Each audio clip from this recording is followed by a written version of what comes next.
All right, let's go ahead and get started. Any meeting follow-up from last week, anything like that we need to address? Anything? Okay, well, let's go ahead and move on to our municipal court judges update. Judge Hines, you guys want to come up? Thank you. Everyone knows Judge Malone. We're welcome to have her, happy to have her. So I guess just as a general reminder, the Code of Judicial Conduct kind of restricts what we can do in these meetings. So we're here basically just to discuss matters concerning the law, the legal system, and the administration of justice. So we pulled up some statistics for the number of cases and types of cases that we are seeing. And I wanted to go through a few of them, just some kind of highlights, or I guess lowlights maybe as the case may be. So as far as DUI, so far year to date, we have had a total of 81 DUIs, or I'm sorry, no, a total of 107 DUIs, first and second or subsequent offenses. Compared to last year, year to date at this time, the number was only 81. So we're quite a bit higher than we were last year. Total last year, we saw 191. So we're definitely on track to definitely meet that, if not exceed it this year, which is a little disheartening. Wanted to talk about public intoxes as well. So far this year, we are at 155 for the year to date. Last year, the same time year to date, we were at 126. So again, we're well above last year, and maybe not the best sign.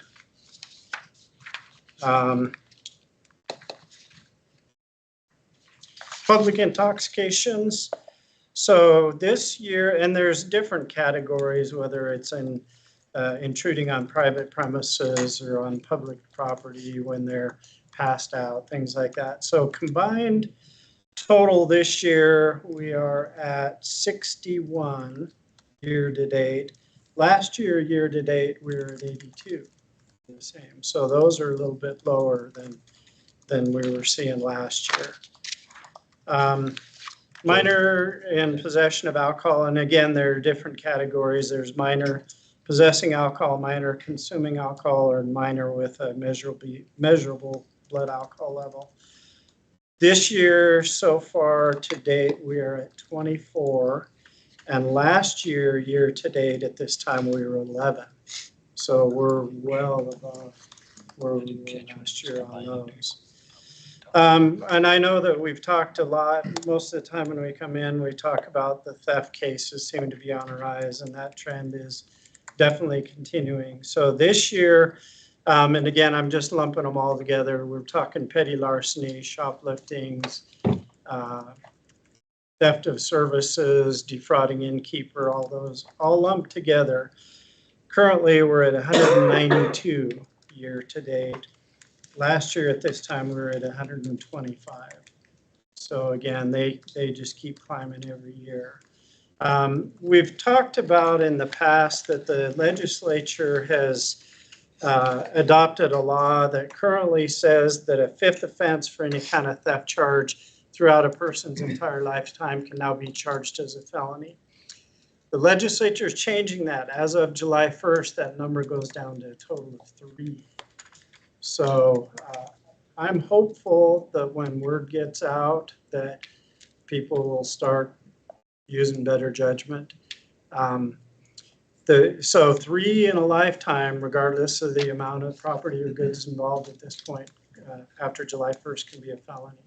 And we've had, the city attorney's office has had some pretty good success running those through the DA's office. That's kind of the hitch is, if they won't take them, then they come to our court, even if it's a, third, fourth, fifth, whatever offense. So it's kind of contingent on the DA's office agreeing to take them. But My understanding is they've been pretty willing to take some of these, with the current law with being a fifth offense for a felony. So hopefully that trend will continue. But those were kind of the main highlights that I wanted to touch on. I don't know if you have any questions about any of that. Questions? Yeah, go ahead, Kyle. Thank you, Mayor. Thank you, Joe Chan, for that information. I'm surprised by the uptick in DUIs, and it sounds like other alcohol-related crime, because my understanding, my recollection is that the past couple of years, those were all trending down.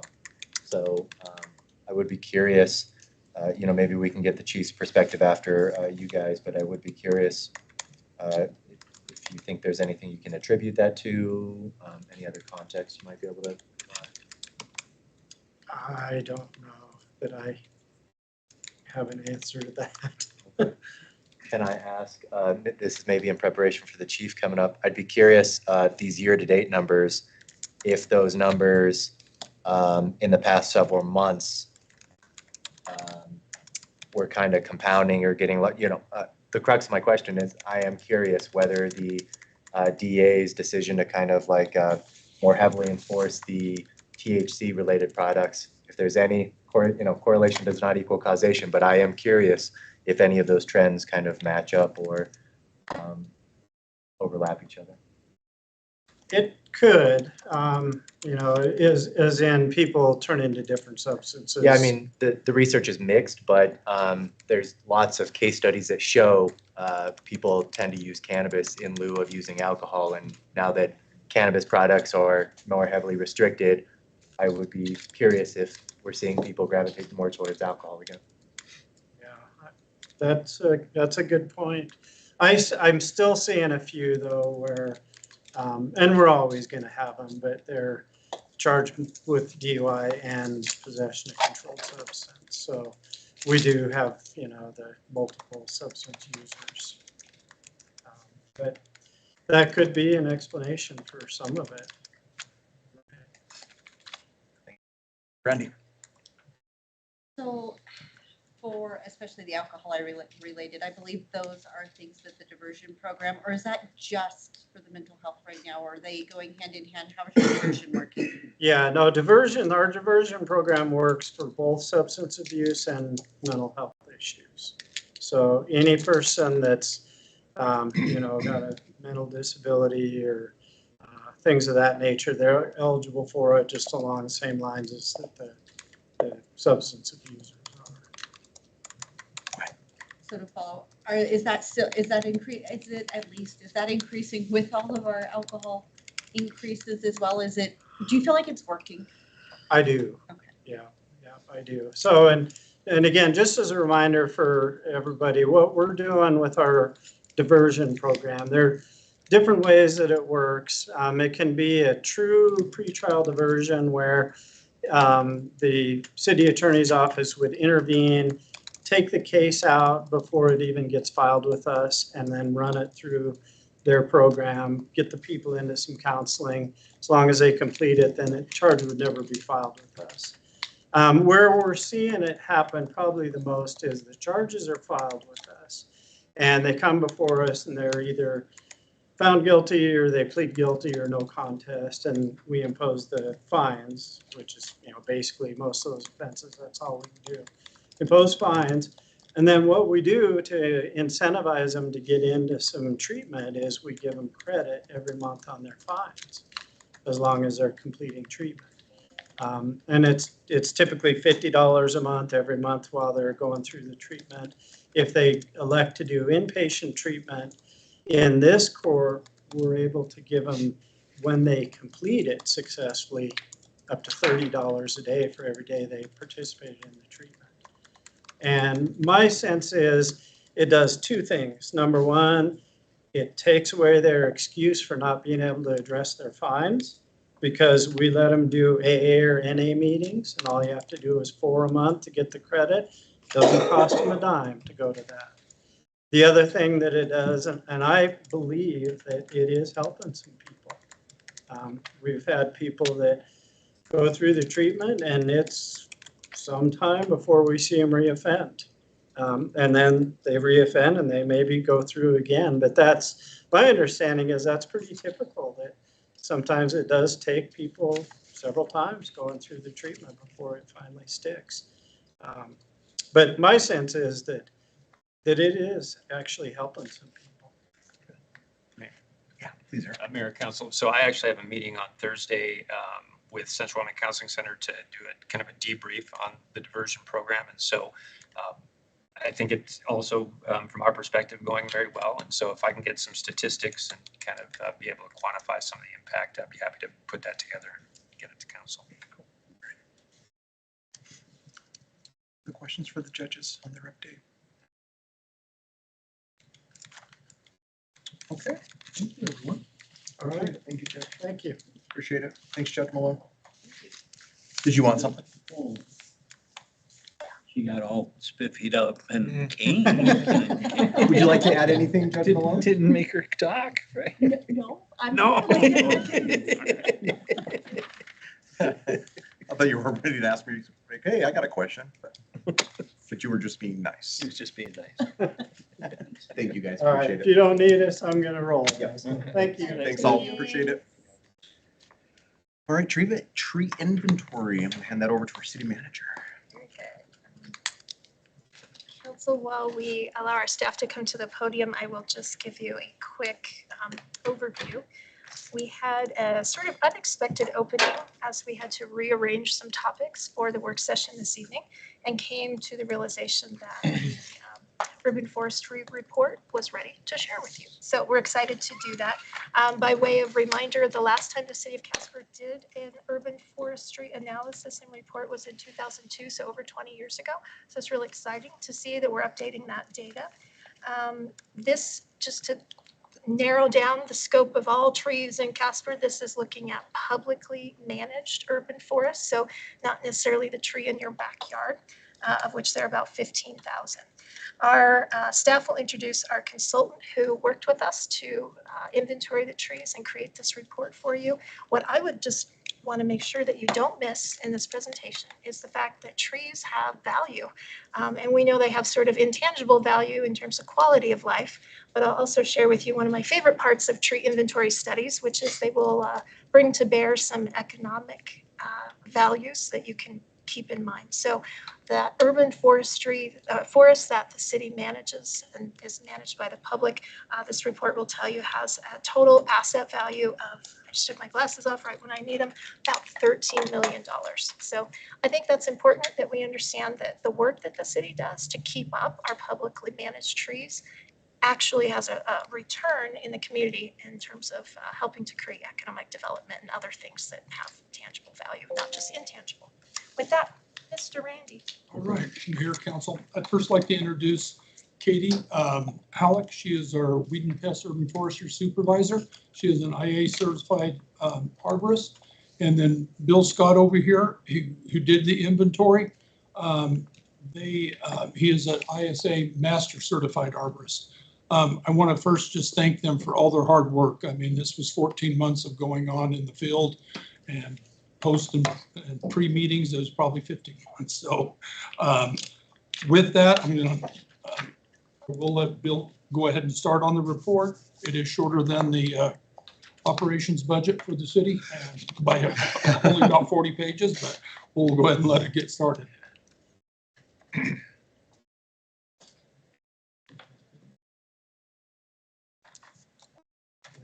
Mr. Mayor, members of the council, thank you for having me here. Like Randy said, my name is Bill Scott. I'm an ISA board certified master arborist and urban forest professional, TCIA plant healthcare technician, a couple other things and thrown in there.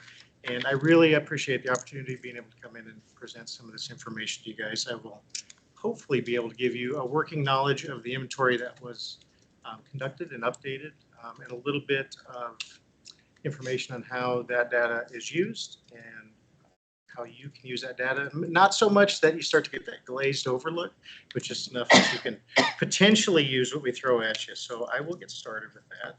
And before we get started, I do kind of want to touch on the inventory stuff itself. In many respects, every community inherits an urban forest from those who came before it. The trees that we see out there now on our streets and in our parks were trees that were planted by someone. They're there because someone had the foresight to provide trees for us. So you guys have inherited someone else's forest, and you get to give the forest that we have now to a future generation. We have a very tangible connection to the future through the work we do with trees. Trees live exponentially long lives. So folks that haven't even been born yet are going to benefit from the trees that we're providing for now. And that's kind of a unique legacy that we have, and a unique opportunity that we really have to touch the future in a beneficial way, a very positive way. So that's something that I like to kind of reinforce when I start talking about trees. But again, the comprehensive update that we did to the city's tree inventory was about 20 years in the making since the last time that the inventory was updated. So it was well due to be updated. But with that being said, what does Casper's urban forest look like today? Well, the assessment that we did looked at approximately 15,000 trees. 15,017 was the contracted number. You guys actually got 15,018, so we threw in one for free just for you. These are publicly managed trees distributed through parks, boulevards, right-of-ways, municipal facilities, public spaces like cemetery, golf course areas like that. So publicly owned trees, not private. Within that, we identified 65 species, roughly, within that inventory, reflecting a reasonably diverse urban forest. However, within that portion of the population, there are several species that are concentrated at higher than recommended numbers, specifically green ash, cottonwood, honey locust. Those are kind of your top three. Within those species, 13.7% of those green ash, 10.9% cottonwood, 10.5% honey locust. So we're going to talk a little bit why that's important. So historically, those trees have performed very well in Casper. They have contributed significantly to the canopy that we see today. But when we deal with numbers that high, or percentages that high within our population, it does set those up for potential risk to single insects, single diseases, loss to a single pest. And we've seen this historically with diseases such as Dutch elm disease, which were catastrophic to municipal tree inventories in decades past. And more recently, we've seen influx of emerald ash borer into many communities throughout the United States. If you guys are familiar with any of that, that's been in the news, in the headlines over the past, I don't know, 20, 30 years. Kind of the same situation where you have large portions of trees within communities just wiped out, eliminated completely, where you see entire streets that are now devoid of canopy because of a single pest due to diversity issues. However, within that, one of the most encouraging findings that we got from the assessment was condition of tree species. 53.9% are in good condition, 37.9% are in fair. So overall, those two by themselves make up about 92% of the inventory population, those two condition rankings, good or fair. That's a positive finding. That assessment does not indicate a forest in crisis, which is good. Species percentage aside, instead, it indicates a generally manageable urban forest with identifiable strengths, identifiable challenges. So within that, though, we did identify 338 trees that were hazardous and approximately 1,255 trees that were identified within high and extreme risk categories. It's important to recognize that risk itself is not a word to be afraid of. It does not automatically mean immediate failure. Rather, it helps us identify where consequences of failure could be greatest due to those structural defects or decay or target exposure or a myriad of other factors. One of the most valuable outcomes that we got from this project is knowing where those conditions are, where they're documented and geographically located. So you know where the trees are at. You know where those high risk trees are. It's not just something lurking in the shadows anymore. We can actually show you where they're at with GIS. You get a map coordinate for every tree. And from a public safety standpoint, from a liability standpoint, that's important. It allows you to prioritize mitigation efforts based on that risk rather than relying solely on complaints or storm events or visible failures. It allows you to be proactive versus reactive. So Within that, the assessment also provides insight into the age and the structure of your urban forest. So when we look at that, when we look at those findings and we're interested in the age of the forest, that lets us look at if we are developing and growing and potentially heading into a direction where we can see exponential growth in the benefits that our urban forest is providing versus one that simply needs management.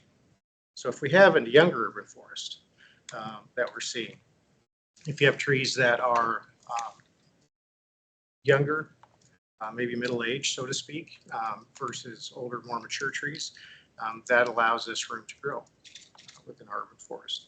So when we look at that, the other, and I'm glad you touched on this, was the benefit aspect of that and what urban forests actually provide. When you have a younger to middle-aged urban forest and it's growing, that means that your environmental benefits are going to increase over time. For example, what we're looking at now with our urban forest inventory, the tree inventory that was provided, we look at stormwater interception, we look at carbon sequestration, we look at air pollutant removal, we look at annual energy savings and structural value. All of these things have a dollar amount that are attributable to each one of those. If we look at stormwater interception, just the publicly owned trees that we inventoried intercept 10.4 million gallons of stormwater a year. This is rain, snow, whatever. This is water that's being held in our environment longer and made available for other green areas, turfs, parks, your backyard, my front yard. So it keeps moisture in our environment longer, and that's important in Wyoming, right? Semi-arid desert. 128 metric tons of annual carbon sequestration just within those 15,000 trees. Why is that important? When you're talking about funding urban forestry, those type of numbers you can use for grants, green energy grants, especially if we're in an energy producing state. That becomes very interesting to the companies that produce. And they do have grant programs for that. So it's something that you can give them a number and say, we're planting trees, our trees are worth this much money. They'd like to see that. They'd like to partner with municipalities that have something to offer for the green industry. 7.8 tons of annual air pollutant removal, same type of thing. When we look at energy savings, and this is directly, if we look at energy savings, this is heating, cooling costs, electric, what your electric bill runs, right? Those 15,000 trees saved the city of Casper $98,400 a year. Doesn't seem like a lot, but it's not a little. I wish somebody would pay that towards my electric bill. Right. Structurally, the urban forest that we inventoried is worth about $13 million as it stands now. The decision that council can make, and I'm sure Randy will talk to you about, and Katie will talk to you about, is how you approach that, how you approach maintaining that, and if it becomes something that we try to build on, build over time, or we just kind of maintain as it is. One of the unique characteristics of trees, like I said, is the benefits. So when we look at that, and it also goes into your programs, and I know Katie's going to talk about planting and that kind of thing. So planning for the future, if you have those kind of numbers in mind where you are looking at what your urban forest is doing, how do we supplement that? How do we add to that? How do we get that exponential growth? Part of that is through planting and introduction of younger trees and maintenance of the trees that you have. So you want to keep that going. You don't want to become stagnant and just rely on what's already out there. You want to try to supplement that over time. You do have that opportunity. So through the analysis, there's some kind of broad themes that emerged from that. First was continued emphasis on risk reduction. That remains important. I would personally recommend that the city try to take as proactive approach toward this as possible and try to get away from kind of the emergency response, knee-jerk reaction to storm events, that kind of thing. And I don't mean to sound negative in that, but it's when you don't know what you're dealing with, a lot of times that's what it turns into, is we have to wait for a storm to kind of show us how bad some of the trees are. With this inventory update, we have a little bit better data. You can start strategically targeting the trees that we think are going to be the highest risk and avoid some of those negative impacts to events, say, like Storm Atlas that hit. I know some of you guys remember that. Second, species diversification. Another one of the big recommendations, because we are kind of a little top heavy on one or two species, is as you move forward, start to look at diversification, different trees. Obviously, within recommendations from your staff, Katie's very knowledgeable about what they should be putting in and what works and what they would like to see. Kind of getting away from like the top 5 trees that everybody puts in. Yes, they work, but That's not necessarily a good thing long-term. Maintaining investment, both tree establishment, mature canopy preservation will help ensure that future generations can continue receiving and expanding upon the benefits currently provided by the urban forest. So we do have that link to the future. Right? We can physically touch future generations through those trees. And I don't know a better way of kind of illustrating how important that can be, and how, you know, we all look at kind of leaving our mark on the world. And as a council, you guys definitely have the opportunity to do that in a meaningful way. And this gives you an actual physical link to do that, to touch the lives of people that we'll never meet in a positive way.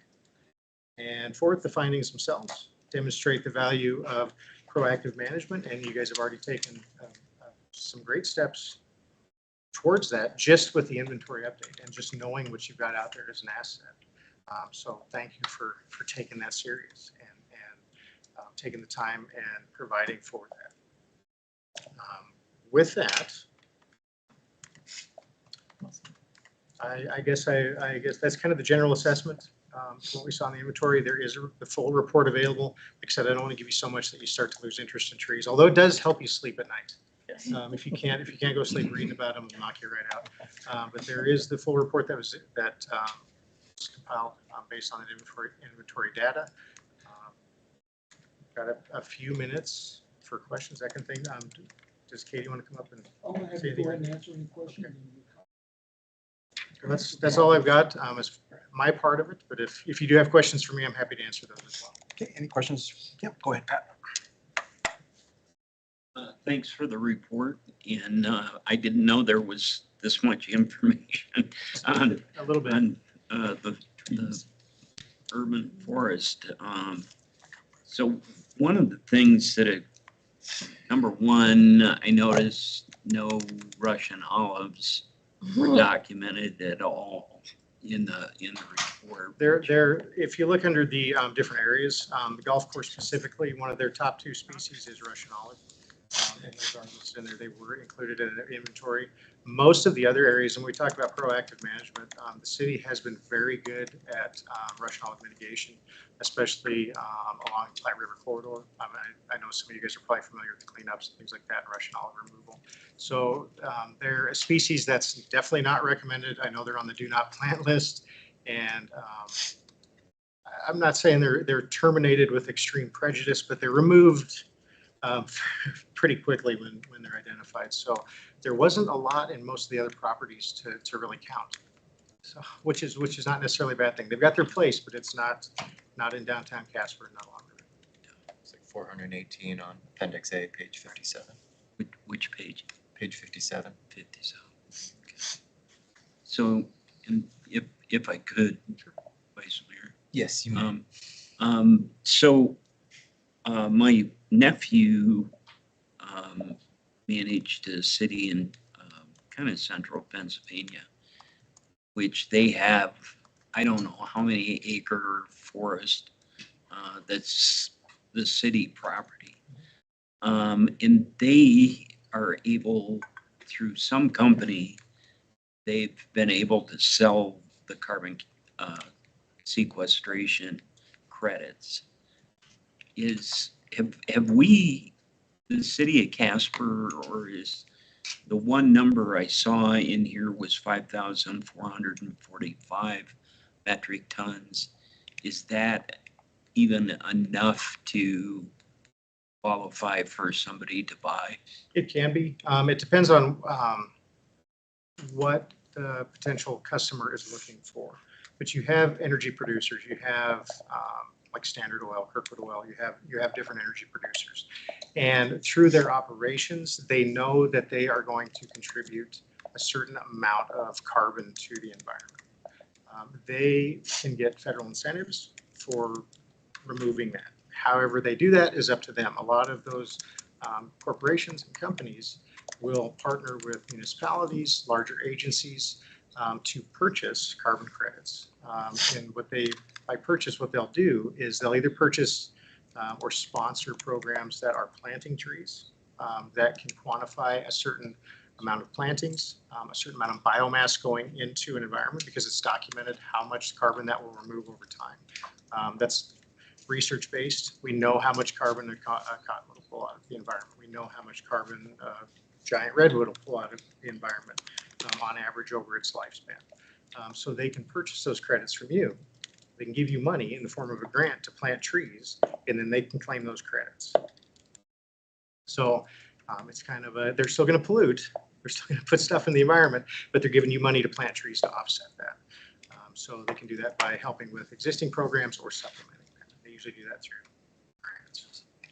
Yeah, I'll just tag on that if I could. Thank you, Mayor. Councilor Sweeney. A lot of cities as well across the country have adopted carbon neutrality objectives or plans for their municipal operations. And so in addition to the corporate buyout or, using that number to buy credits, a lot of cities will establish their urban forest as a way to offset their own emissions from municipal operations, heavy equipment use, all of those kinds of things, and try to attain a carbon neutral goal by some point in time. So that's also fairly common across parts of the country, particularly back east, less so common in the Midwest and West out here, but gaining traction. Just more, it becomes really a policy goal that a city council would adopt for their municipality.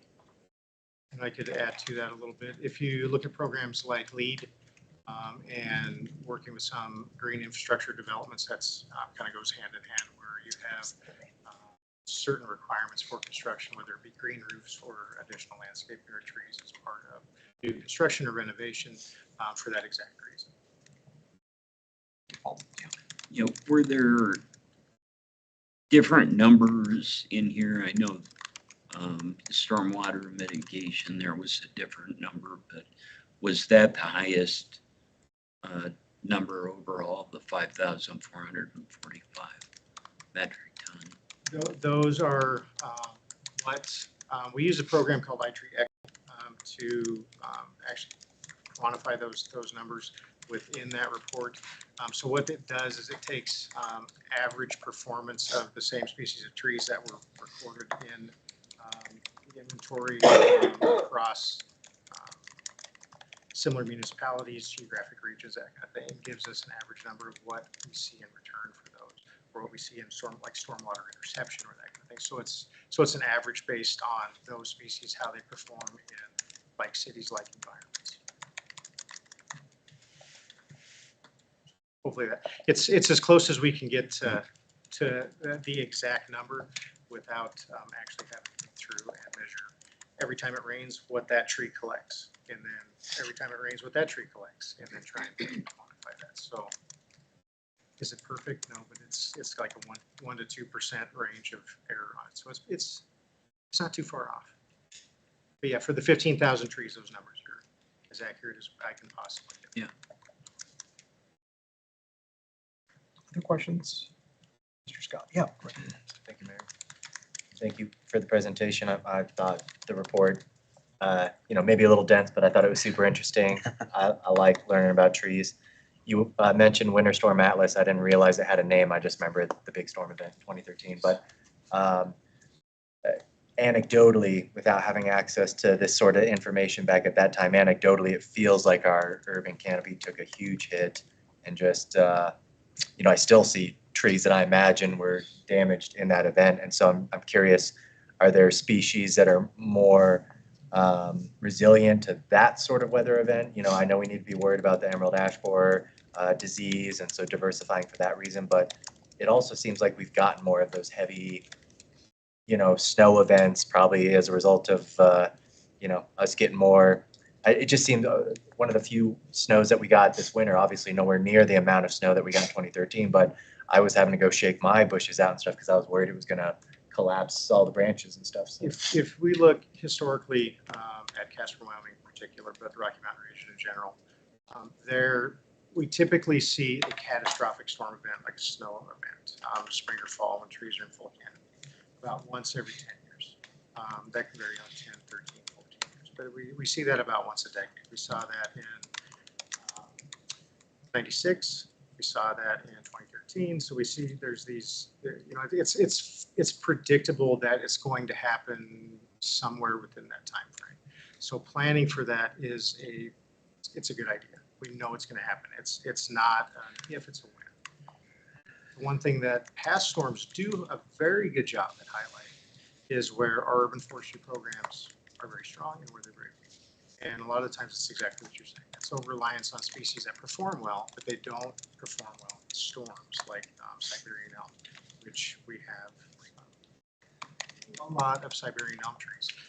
So it's not necessarily a good thing. If we have these storms, we're going to see that same type of catastrophic damage over and over and over again. And during the inventory, there's trees that when we're looking at those, that still show damage that has not been mitigated yet from storms in the late 90s. So some of that is still out there. And if you know what you're looking at, trees are 100% honest. They will never lie to you. They tell you everything about them. They record it in their structure. And they tell you exactly what happened, when it happened, and how we responded to it. So they're still telling that story. So it's a great question. How do we respond to that? And the answer is it's through diversification of species, but smart selection. So we see trees that perform poorly under snow loading and ice loading like elm. That means that new trees, going forward, if we're selecting new trees for planting, we're selecting trees with stronger structure, better branch attachments, trees that will handle snow loading a little bit better, which can be like oak, trees that are stronger structural, things like that. So a long explanation for a simple question. Appreciate it. Other questions? Go ahead, Pat. In general, what's a metric ton of carbon? What's it What's it worth? What's it worth? It depends on what you can get somebody to pay for it. And how bad an energy producer set that. So when you look at what it's worth, it changes day to day based on what energy production costs. So there's not like, it's not like, $1 a ton or $5 a ton. It varies with the market. But if you're trying to promote for partnerships, offering carbon credits at a premium will go a long way towards getting some receptive customers out there for the city of Casper. But it really is, it's what's the price of oil today? So that's what we go. What's the cost to produce a gallon of gas? That's where the answer lies. So I hate to sound vague, but it does No. change day to day. That makes sense. And this will probably be for staff later on, but I'm wondering if that was a factor in getting enterprise car grant or award. Was the carbon sequestration even a factor in that grant? It was for enterprise, yes. That was part of the incentive for them to be involved with the Arboretum, yes. Okay. All right. Thank you. Thank you. Appreciate it, sir. Yes, sir. Thank you. Thank you for the detailed report. Absolutely. It's great. I'm going to bring Katie up to answer any questions on where we started with our strategic plan since the report is done. And I'm going to answer any budgetary questions and talk about funding sources that we have currently going on with the urban forestry budget. I'll let Katie go first. So I'll start by, excuse me, Mayor, Council. Any questions that you have for me right at this point? Questions for Katie? Yeah, go ahead, Kyle. Thank you, Mayor. Thanks, Katie. I guess my question is, in our memo, it looked like, using this information, we were hoping to increase the canopy cover, enhance ecosystem benefits, reduce long-term costs and liability. Is that all based on the assumption that we continue budgeting? It looks like 57,000 a year for urban forestry, or would we need to increase our budget in order to achieve those goals? So, yeah, I mean, we would either, increasing the budget, but also going back to the last 3 to 4 years, I would say I've been very proactive in seeking grants to help with the urban forest in Casper. And as you all know, the Branch Across Casper was a very large grant that we unfortunately lost, but we're moving on past that now. But the Enterprise Grant helped us develop our Arboretum. And as you know, we recently received a grant through State Forestry that's going to help with a lot of our hazardous boulevard trees. And that's, I think that the important thing moving forward is that, as Bill mentioned, like there are grants available. And so, we're consistently looking at grants and reaching out to grants. I would say, let me just tell you what we've done since the inventory came back. So since last April of 25, we have planted 104 trees, and that is significant for the city. In 1 year, we haven't done that since I've been here 13 years. In 13 years, we haven't planted that many trees in 1 year. So I'm very proud of that. Now, most of those trees were the Arboretum and placed in the new addition of the cemetery. Our Arbor Day event this year was at the cemetery. We have pruned approximately 130 trees. It's important to know that approximately 50% of those trees were inhibiting the visibility of stop signs, school zone signs. So when I say pruning, that doesn't mean a full canopy has been pruned. It could be 3 or 4 branches. We have removed 33 high-risk trees. The majority of those have been dead trees on boulevards. We've removed 50 low-risk trees. Those trees have been removed for construction projects or smaller dead trees that didn't necessarily pose a risk, but they were dead and needed to be removed. And our staff has approximately 1,100 hours spent during these operations. Right now, we have primarily 2 arborists that are dedicated to our entire urban forest. Although the city we have a total of 7 arborists with the city. The majority of those do not work in the urban forestry division. We have 1 at the golf course. We have 3 that work in irrigation and parks mowing and playground maintenance. But right now, we are very fortunate that we have a lot of knowledge and experience with the arborists we do have. But as far as, truly being able to keep up and eliminate the risks in the hazard trees, it's very challenging. So with this grant that we received, all of their removals will be contracted out to local companies. All ISA certified arborists will be removing the trees. But that's really the only way that we can accomplish this work is to contract the work out because we just don't have the manpower to be able to do it. My crew also is responsible for weed and pests. So this time of year, we're really trying to keep up with weeds and mowing. But I mean, I am very hopeful for the future. I think that you will see that we have some requests, with increasing budget in the future. However, I'm also very committed to seeking grant opportunities as well. That was a very long answer. I appreciate it. Thorough. Yeah. Any other questions for Katie? Yeah, Jenna. I have a question for you. Do you see that this program that we used to have, I forget the exact name of it, but it was for the homeowners to replace those trees on the boulevard that are dying out, especially in the downtown area where it's known as the big tree area. Do you remember the program Yes. that I'm talking, what was it? It was a street tree program. Was that Yeah. simple? Okay. It was a cost share program. Yeah. Yep. So Yeah. basically, it was a cost share program with property owners on their boulevards or the front yards, actually. Yep. And my understanding is they ran out of funding, and that's why that program.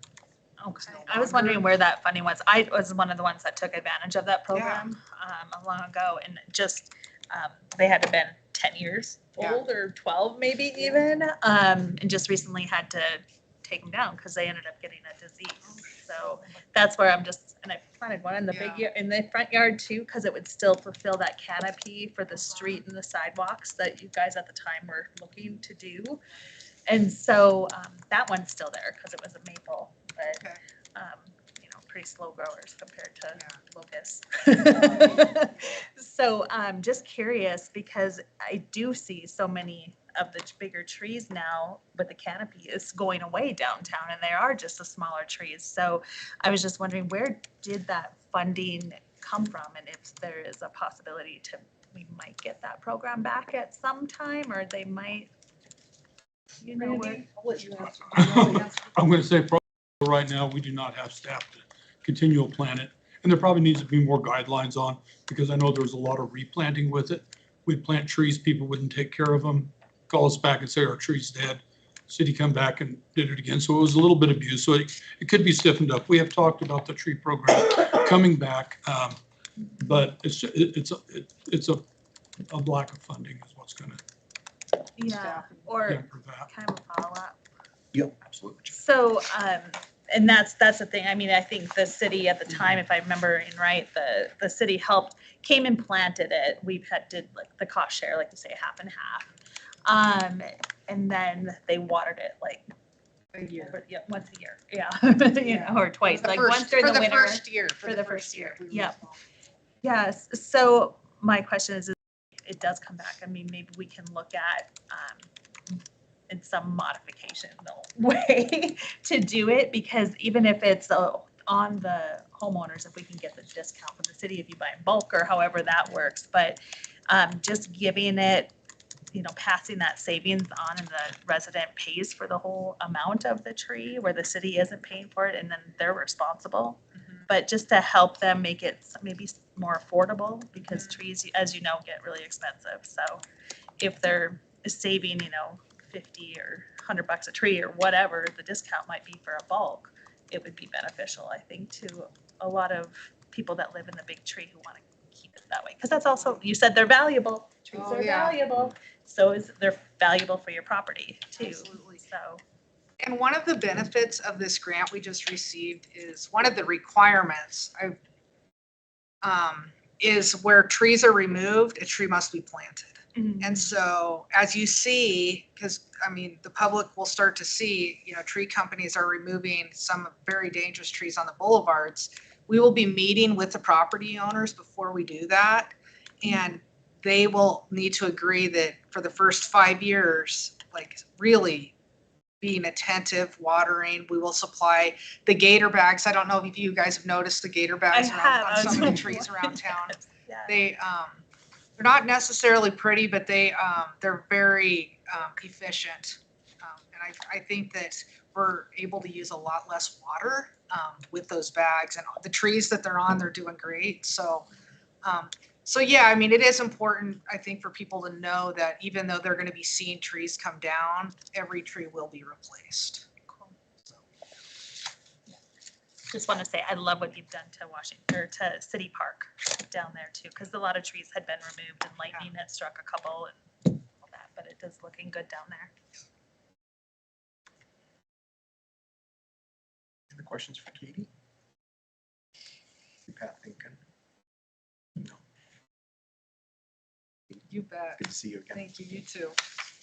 Yeah, just, Yeah. council, I would just mention, she has one person that part-time that does all the watering of the trees all year round. So it makes it very difficult. That's why the gator bags are coming out so much, because we just can't keep up. 130 trees a week. Yeah, and with this winter, it was year round. That's what, I mean, we kicked on Sage Park. I don't know how many times we started the irrigation, blew it out, just to make sure we can keep those trees alive down there. It was quite numerous. I will get into a little bit of budgeting.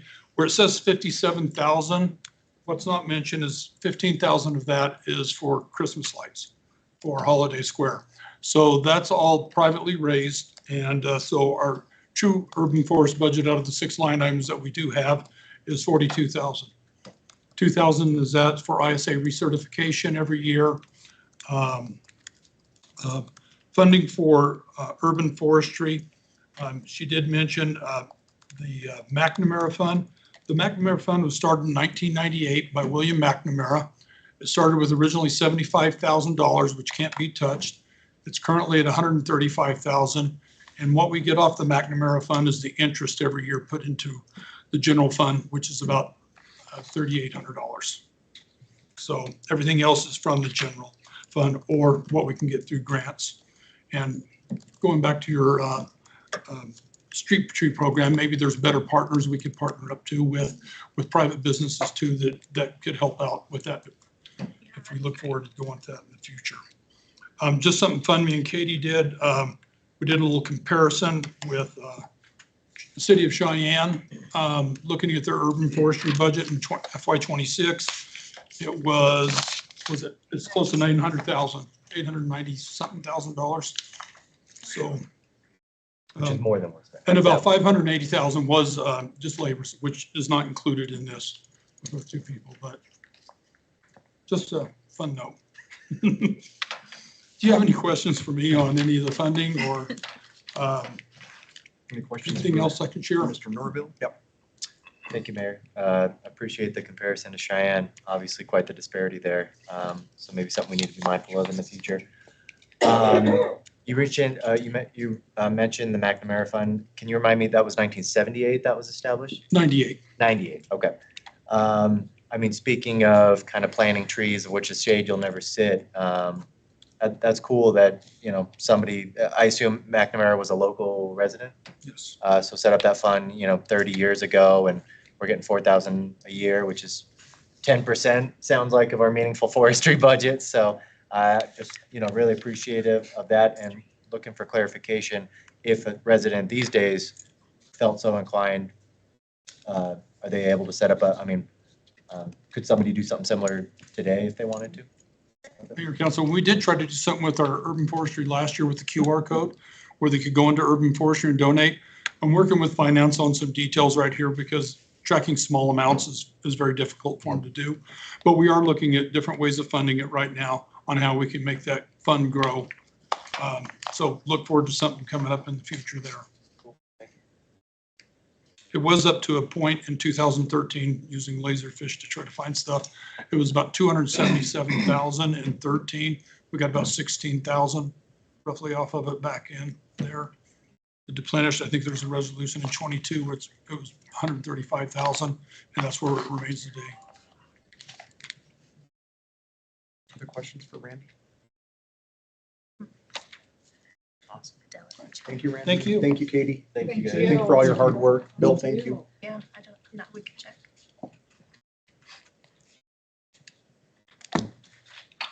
All right, moving along. Wow. Cool. Agenda review. Council, for next week, that's my cue. Yes, I should have said Madam City Manager. Okay, no, that's okay. I just want to draw your attention. We have two pre-meeting discussions. One of them is tentative, and that would be an update for you around the pedestrian bridge near to Poplar Street. That is the tentative item. We think we'll be ready in time, but there's some timing questions. That's the reason we listed it as tentative. I will also talk to you about a grant. I wanted to point out that if the pedestrian bridge item is ready for pre-meeting, there's a companion item on the consent agenda that would authorize a grant agreement for that project. So those two will be tied together. I would also note you have three ordinances on non-consent, all three of which are on second or third reading. So that's kind of the highlights, in addition to a public hearing on the fiscal 27 budget adoption. And an exec session. I don't want to forget to mention that. Fairly light agenda though, and I imagine exec session could be probably equally as long as the regular meeting. Yeah, my best guess. Any questions about the upcoming agenda? Anything on the grid on the back? Future agenda items?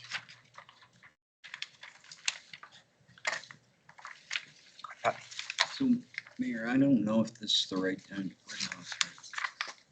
So I've had a constituent ask about updating our resort liquor license to better come into where the state is at. And I didn't know if there was any appetite, the city attorney's done some work on that. But didn't know if we could get the ball rolling to take an ordinance change, as I understand it. I mean, I'm supportive because I know you and I have talked about it.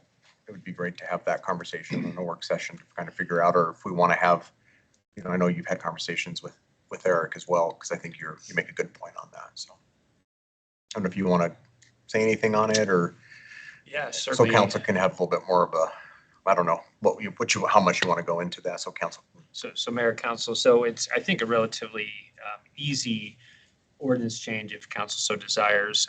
Some years ago, the state legislature expanded the ability of resort license holders to obtain catering permits. We did not make the same change to our city ordinance. So because locally we can be more restrictive than state statute, currently resort license holders are not able to obtain catering permits, although state statute would allow. I think in talking with the mayor and Councilor Sweeney, the intent would simply be to bring current Casper Municipal Code into alignment with state statute and to allow those resort license holders to apply for catering permits. If that's something that if council is interested in doing, I think it would be easy to draft, and we could certainly bring that forward. Does council feel about that? Yeah, Brandy. I actually was in a meeting today and had questions regarding our liquor licensing and permits. So maybe this would be a good opportunity for us to learn what we have, what they mean, and what our specific laws requirements to each would be. Be a hefty packet, but I was going to ask for it anyway, so this would be really good timing. That's something we can tie into that discussion of changing that ordinance. Yeah, Vice Mayor. Thanks. I would just offer, Brandy, I'm not sure if you're aware, but it's a city webpage I cite to people frequently. We have a nice city webpage that outlines all the different liquor licenses, how many of each we have, the differences. So it's a great webpage, and I cite it a lot. So in case you hadn't seen it. I haven't seen it, so thank you. Do you still want it on a discussion? Yes, Okay. but I will be more prepared to tell you why. Check it out before Fine. that discussion. Sounds good. Okay. Yeah, Pat. So this one's a little heftier lifted, but again, around liquor. So I have another constituent. So let me do this. So is everybody okay with putting both those items, catering and liquor license, and Brandy's putting that on a work session so city staff can put something together for us? Okay, perfect. Sorry. Go ahead, Pat. So the next one is about drive-up windows, which I don't know how many years ago that disappeared. But so I got a constituent that wonders why that went away. And I've tried to explain it, but then with the proliferation of the CBD, a lot of those operations have drive-up windows and don't even have to apply for anything. They just have them, which a lot of those businesses went into down in North Casper. One's on F Street. See why the old backdoor lounge. Yeah, and so they already had the drive-up windows. Party time liquor. I mean, we could go Yeah, on. yeah. So he's wondering if the city would look at that again, and would it be possible to even put it, because not everybody's going to want one or have that ability, because their new location may have not been built that way. Could we look at, because my understanding is that was, the case was that the city took a more aggressive stance than state, because state statute, my understanding is, still allows that in other parts of the state. But could it even be, I don't know, a conditional use agreement? That's probably the wrong words. Where on an individual basis. It's nostalgic. And it's nostalgic, and a lot of people, I mean, tourism wise, like, it's fun for them to go through the drive-through. I know, because you don't have to get out of the car, and handicap accessible. Eric, what do you think would be the best direction, Madam City Manager? Something like this. Well, we can certainly, I think I have some follow-up questions to make sure I understand. I was just looking at the code myself because I'm not familiar with what it requires, but it does appear it's contained in the zoning code and also in another section. So we could certainly unpack what's in the code right now for you all. When you say return to what used to be, has there been a restriction or a narrowing of what businesses can have drive-ups compared to sometime in the past? Is that what you mean there, Counselor? So liquor Just for liquor? specifics. Okay, There's a lot of liquor stores, just like, well, Frosty's may still have a drive-up window, but I don't know. I don't think it's used. so do you want us to narrow PB. to liquor serving establishments and their drive-up windows? Or, and you mentioned CBD, that's where I got confused. So the CBD I used as an example because they had to do nothing. There Right, was no special Right. requirement. but And liquor does have to do and- some. Okay. a lot of those operators have been referred to selling cannabis out the window. Okay. So what's the comparison to liquor? Okay. So, but, and I don't have a good argument for them, but, so this example was, just specifically drive-up windows for, Okay. retail liquor establishments. So tagging on to the previous liquor stuff, we could definitely look at what's required for liquor license holders and for non-liquor license holders. Go ahead, Eric. Yeah, Mayor, City Manager, Council. So I'm looking at the state statute, so 125301 and 302 do allow for drive-ups. My understanding is that the city did take a more aggressive approach. I know that my predecessor had done a fair amount of research on this. And so if this is something that council wants to revisit, I would start by probably pulling up the opinion and research that had been previously done and try to understand the legal position and then the policy reasons why council made that decision. And if council wants to put that on a work session, we certainly can present that. Can we tie that all in? We can. Yeah, however you guys want to do it. If you have your horse and you want to have a 6-pack of beer later, how are you going to tie up your horse? We don't have hitching posts anymore. You just Right. walk it through the. Better start drive-thru. installing hitching posts. Talking to a lot of folks with horses that can't get a Can we package. put that on a work Yes, session don't you too? see? Horses, hitching posts. Hitching Let's posts. push hitching I don't have any posts support for that. around. Yes. We are the The tunes right, as well. Let's get that all in there. only appropriate in my eyes. We bring back But the I- swinging wooden doors. I mean, Saloon doors. this one, I mean, I don't want to be too aggressive. I know our city attorney's office has got plenty on their plates. This is a fun one. Don't mean to add too much stress to the office, so. Well, and that would be sort of leading into my question. What time frame do you have in mind for this? It sounds like this isn't something you need to see within the next month or even two, because there are many things on the list. Like as I prioritize those and Eric looks at his workload, could we look at it at the end of summer? Can we do it So, before I off the council? Oh, certainly by the end.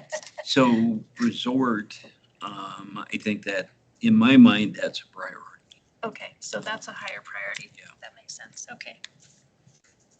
Okay, but the other two aspects of this discussion, just a basic primer on liquor licensing and then also unpacking drive-ups as a part of that conversation. Less priority maybe toward mid to late summer, early fall. That works. Does that work for everybody? Okay. Thank And you. unless we need the liquor license clarification for the potential moratorium discussion. I don't know.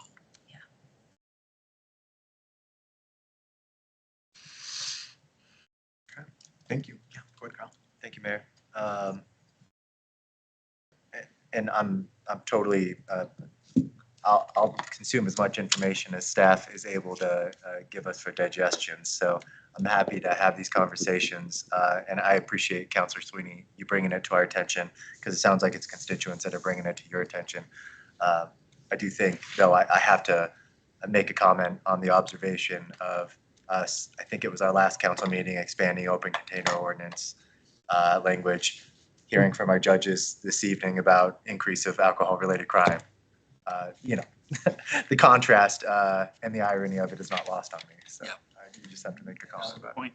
Good point, I Kyle. was surprised about that too. Maybe the chief's doing too much good work. I don't know, Chief. I'm just saying you're doing a really good job. It's not me. Your team, right? Awesome. Thanks, Pat. All right. Anybody else for anything on the agendas? Anything for work session topics? We hit everything? Okay. All right, let's go ahead and go around the table. And I'm going to start with you, Amber, since you're right at the top of everybody. Wow, I love that. Thank you. I don't have much. I just want to flag for folks. I mentioned the Pride pool party Sunday. I just want to give a heads up. We may be looking at a location change for that due to weather. So keep an eye. It's apparently going to be chilly that day for the first time in a while. So it may be rainy. So we're watching it closely. We're working on some plan B alternatives. So keep an eye on social media and websites if that's something you're looking to go to. That's all. Thank you. Pat, do you have anything to share today? I just really, Wham was very good and appreciated. Amber's hospitality, what was that, Thursday night? And Laramie's hospitality in particular, overall. I had never been to Biotech, and we had discussed it when I was in the legislature. It was closed. I was advocating for a different model that the university would take it over. My alma mater, Penn State, basically has a Penn Tech in Bradford, Pennsylvania. I don't think it's to that degree, but what an eye opener, what a great facility for the state. And I hate to say it, but my model, Jim has a much better model and concept than what I think the university would have, I think, done a good job, but it would have been totally different. So that private industry is doing a great job. That tour, holy cow. I was expecting to see two semis, 2 tractors. Place is full of them. I mean, there was Awesome. huge. And in the automotive side, what would you guess? 60 cars, And the biggest one, there's 115. was it? Yeah. Wow. So, I mean, just remarkable what those students, it was cleaning time when we were there at the end of the day. And, I mean, it's almost like military and all of the different things they put them through. Plus, so that was great, and seminars were great. So thanks to Laramie for hosting that. It's very, very much worth the time. So, and the company was good most of the time. There were a few times I wasn't real happy with the company. Yep. So, and the s'mores. S'mores were awesome. Yeah. Yeah. So, Thank you, Pat. So, Anything else? no. Okay. Mike, are you on there? Yes, I am. Would you like to share anything tonight? I don't have anything critical.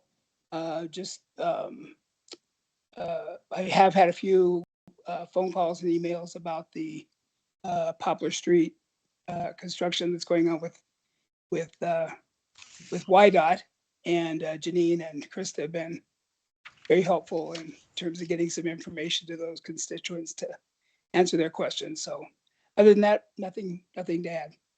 Thank you, Michael. Thank you. Pat, you have anything? Not tonight. All right. Randy. I also attended WHAM. I would be the good company Pat was referring to. I'm sure of it. Followed him around like a puppy. I also toured the Y-Tech. Loved it. Something about a kid pushing a broom wins me over every time. I'm recruiting. My daughter is actually in Nashville looking at Nashville Automotive Diesel College. She's en route right now. So I took notes. I took videos. I am recruiting her to stay here. No reason. Anywho, it was my first WHAM. I learned a lot. So thanks for talking me into going, Janine. I appreciate it. Let's see. I attended Tia Hensel, just retired from public health after 30 years this week. So shout out to her. Thanks for all she did for our community. She not looking forward to missing a pandemic or something to that effect. But we met with the judges yesterday, but you guys already heard everything they had to tell me, so I don't have anything to report there. We had the gaming meeting, Pat and I hanging out all the time now, which is why we had some liquor. I had some liquor questions, but I have a thing. We had homework. We're going to meet again in 2 weeks, and we were trying really hard to be moratorium preemptive, I promise. So Temporary moratorium preemptive, I promise. Janine sent out the questionnaire. Oh, perfect. So I asked if they gave us some homework. I asked if they'd share it with you guys because, you know, if I'm getting it, I think you all should. So if you would please do that quickly, it would be super helpful. Kyle, I'm looking at you. I don't know that we have any strong support on your side of the fence. I'm a fence rider, and I think you and Pat jumped to opposite sides. So Sorry, I want to make sure I have your input. So I asked Janine to send you some questions. I like to get you when you look like you're deep in thought. I was You deep have in no thought. idea what I'm talking about. I have no idea what you're talking about. There's an But I'm email. looking forward to the email. And finally, tomorrow is the first Politics in the Park. It's the U.S. House of Representatives, Washington Park, 5:30. And I took a picture so I don't say this wrong. They have confirmed for the U.S. House, Frank Chapman, Kevin Christensen, Steve Freeze, Bo Beitman, David Gurl, and Chuck Ray all said that they would be there. So big one for the primary. Be there 5:30. No pressure. That's all I have. Awesome. No pressure. Jenna. Oh, sorry, That's okay. Janine. I Sorry, just, not Sheree. Brandy or Counselor Huskins and Sweeney, I only sent the worksheet to the 3 folks on the working group. Oh, Assuming Oh, if, well, I wasn't like you, sure Kyle. if you wanted to send it to council. So Yeah. if you want me to send it to everyone, I can, but I only sent it to you guys thinking you might want to I- send it. I would prefer you do it.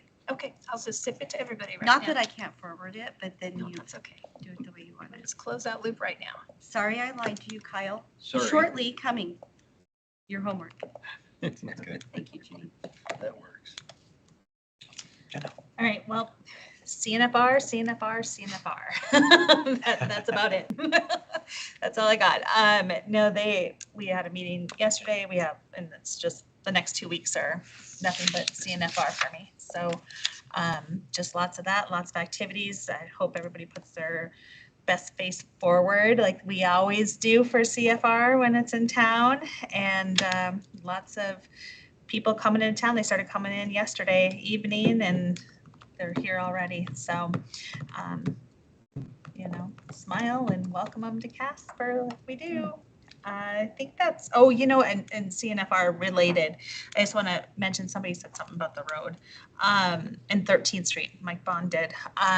We did get a report on that last night at the meeting, and they're working with YDOT to put up some signage because, you know, everybody's at the fairgrounds, all the trailers and the animals and livestock.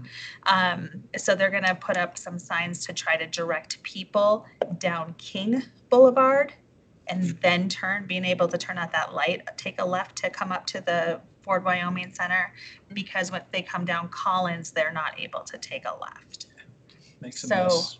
yeah, so my understanding is that they are gonna be putting. So my understanding is that they're gonna be putting up one of those big billboards. Band Thursday. Just you say. Okay, we gotta go backwards. I'm sorry. Municipal band, Thursday, 7:30, Washington Park. I'm sorry, we're both on the board. Both of Oh, us good, okay. forgot. I thought you were We're just terrible. being a town crier and letting us know. Sorry, no, we're on the board and we forgot. Thursday, Yeah. Sorry. 7:30 at the band. Speaking of that, I haven't had a chance to look at the web. Maybe somebody in your office in the city lists the dates for the municipal band. So I just want to make sure that that actually is. They on did, that's where I there. saw it. Okay, on the city website? Okay, so it is updated. Cool. Nope, that's it. Just CNFR and see you guys Thursday, city night. You have tickets for us for Thursday? We will get them. I just ordered them. Gotcha. That's why I asked you. Okay. So, yes, I'll bring them next Tuesday, if not sooner. Cool. Thank you, Jen.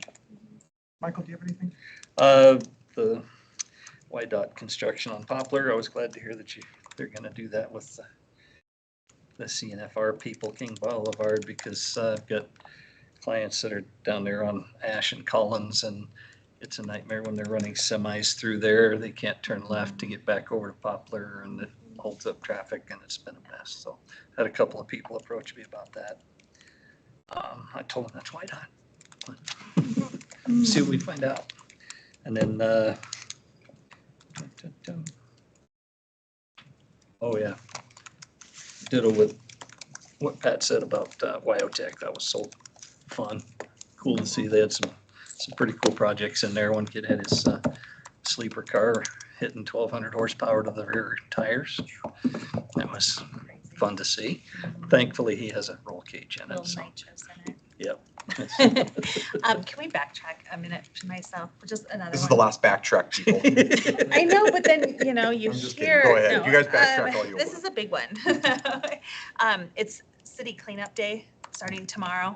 And so it starts at 8 a.m. is registration. If you can do it, there are different time slots and coordinated with Liz's group of what sections of what times they're going to be in. So you need to sign up though at David Street Station and then per shift, you know, so let them know what time you're coming in. But the first shift starts from 8 until I think 11 and then 11 to 2 and actually You took can a picture of And we it. can only do an hour. Yeah, you can do that. whatever you can come and contribute and do, or, you know, just walk by yourself. But there is a city truck that'll be out there with lights and, you know, making sure people are safe and you have your vests on, and there is some protocol stuff that needs to be addressed at your check-in. But they are gonna be doing, it's the maps right here. So 8 to 1, the cleanup area is gonna be, starts at the chamber and it goes up that direction and then turns onto First. And that's where the truck is gonna be. 11 to 2 is a cleanup area that's between Beach and Walcott, so that block. And then 2 to 5 is the center core of downtown. And then OYD cleanup will be the last after that.